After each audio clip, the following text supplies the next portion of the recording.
Chapter 27, The Second Door. The second door closed behind BJ with a soft sigh, almost like a breath leaving a wounded chest. The chamber he stepped into was quieter than the last, and colder. The lantern's light spread thin across the space, touching walls that looked like metal overlaid with frost. BJ walked forward carefully. His footsteps echoed, a lonely sound that seemed to come from far beneath him. The fifth echo appeared a moment later, entering without a sound. He remained near the wall, again staying behind some invisible boundary.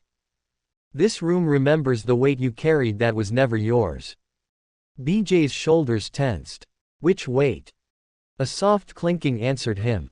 Chains, thin as spider silk, dangled from the ceiling. Some reached toward the floor. Some wrapped around objects shaped like memories but blurred beyond recognition. The air tasted metallic. BJ sensed something behind him. When he turned, the chains drew together, weaving into a tall figure. It formed slowly, piece by piece, until a humanoid shape stood before him, bound from head to foot. This creature did not tremble like the shadow boy. It bowed its head heavily, as if it had been dragging burdens for many years. BJ swallowed. What is this? A lie of responsibility, the echo answered. The belief that everything is your fault, even things you had no power to control. It shaped the way you absorbed pain around you. BJ felt the truth strike deep. He remembered the times in his youth when family conflict made him feel responsible, the nights he prayed desperately to fix what he did not understand, the guilt that stayed even when he had no part in the problem.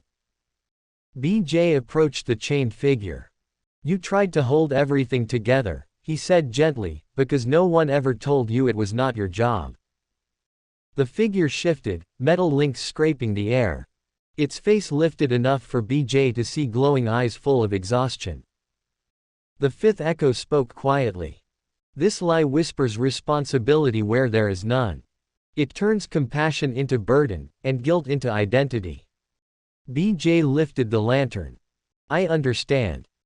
Scripture welled up in his heart, Matthew chapter 11 verses 28 through 30, Come unto me, all ye that labor and are heavy laden, and I will give you rest. Take my yoke upon you, and learn of me, for I am meek and lowly in heart, and ye shall find rest unto your souls, for my yoke is easy, and my burden is light. BJ stepped closer. I am not your master anymore. And you were never meant to carry this alone. The chained figure raised both arms. Steel links rattled like broken glass. It waited, quietly pleading. BJ touched its chest with the lantern. Light surged. Chains heated, then snapped one after another, shattering into harmless sparks. The figure gasped as the final chain burst and dissolved into gold dust that drifted upward like freed breath. Without the chains, the figure shrank, softened, and transformed into the shape of a much younger BJ, curled in a posture of fear and false responsibility. BJ knelt. You were only trying to help. But you were carrying what belonged to God alone. The younger version of himself opened his eyes. Relief washed over his features as his form dissolved into light and merged once again into BJ's chest, joining the healed place where the first echo had returned. BJ inhaled sharply. He felt lighter, steadier, more himself. The fifth echo smiled, though sorrow still lingered in his eyes. Another lie undone. On the far wall, a third door appeared, glowing warmly. BJ stood. I am ready. But the echo shook his head once. Prepare your heart.